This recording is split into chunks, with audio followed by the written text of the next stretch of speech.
My name is Damon West. He was a rising star, a Friday night hero in his Texas town. I grew up in a giant melting pot of a city. My parents raised us right. 2 brothers, Brandon and Grayson. And I had a loving family, a loving home. And my mother was a saintly Christian woman. His dad, the longtime sports writer at the Port Arthur News. In 1971, he was the first sports writer to put a black athlete on the front page.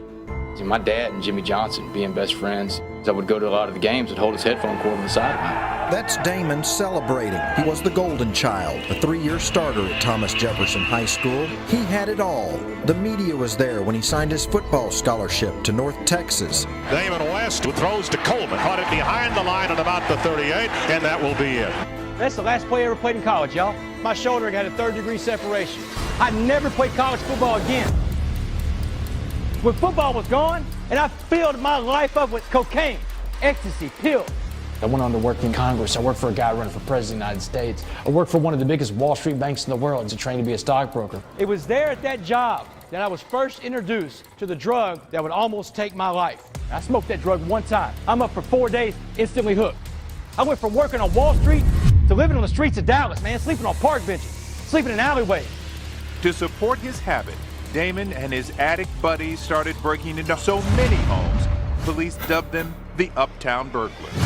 But on July 30th, 2008, Flashbang grenade goes off in my face. A bright white light, loud noise, blows me back on the couch. and when I came to, there's a SWAT team officer. His foot on my chest. He's got the barrel of an AR-15 stuck in my eye socket. Don't move! Don't move! His other partner comes in screaming, we got it. We got the Uptown Burglar.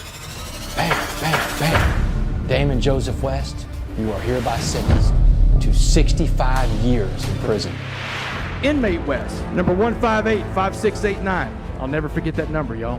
I remember hearing my mother gasp, and my dad can't talk. He's in stunned disbelief.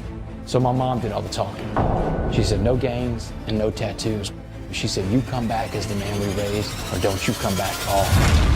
There was one guy, this old black guy named Mr. Jackson. And Mr. Jackson, in his 60s, a seasoned convict. And Mr. Jackson said, I'm gonna lace you up. I'm gonna tell you how you're gonna survive this. He said, first thing you need to know is prison is all about race. First couple of months, you're gonna fight for your life. He said, you don't have to win all your fights, but you do have to fight all your fights. He said, the strongest man in prison always walks alone. He said, look, I want you to imagine prison like a pot of boiling water. He said, everything we put in boiling water is gonna be changed by the heat and the pressure in there. He said, I'm gonna put 3 things in that pot of boiling water and see how they respond. He said, if I throw a carrot in a pot of boiling water and boil a carrot, what happens? He said, that carrot went in hard. That atmosphere in prison turned that carrot soft. He said, if I put an egg in a pot of boiling water, what happens to the egg? He said, that egg had that hard outer shell, that soft liquid inside. He said, but prison changed that egg. Now that inside is hard. He said, West, if I take the smallest of these 3 things and throw that coffee bean in that pot of boiling water, now you got to change the name of the water to coffee. He said the coffee bean was the only thing that didn't let the atmosphere change it. It changed the atmosphere. He said, that's the only way you're going to survive. And I had to fight all the white gangs off. The Aryan Brotherhood, Aryan Circle, White Knights, the Woods. Then they sent the Crips, the Bloods, the Mandingo Warriors, Gangster Disciples. I probably got in 36 fights while I was in prison. And I lost 75% of them, y'all. But I won by showing up. And after 2 months of fighting, I never had to fight again the rest of the time I was there, y'all. I was able to free myself up, work on myself mentally, spiritually, emotionally, every day. I woke up every day and said, you know what? My mind, my body, and my soul is going to be exercised today somehow. I got in that chapel. Guess what I found in the chapel in prison? Other coffee beans. They were all hiding there, apparently. I got into recovery in prison, and I started getting the tools I needed to deal with my addiction. The secret to life is to serve others.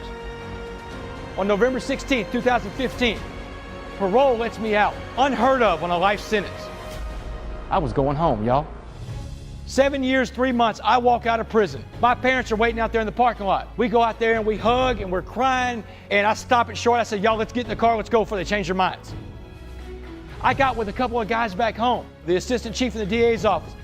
I go around telling the coffee bean story, and it's caught on in college football programs all over the country, in corporations and schools. And bring this message, this warning, and a message of hope. What he has done with his life, it's impressive. It really is. You can really see the rehabilitation in him. This is what he wants to say. Say yes! Say yes! Life is gonna knock you down. Life's gonna hit you with something. You're gonna have to make a choice. How do you get back up and respond? I've got a call to action for you, and that call to action is to go out and be a coffee bean.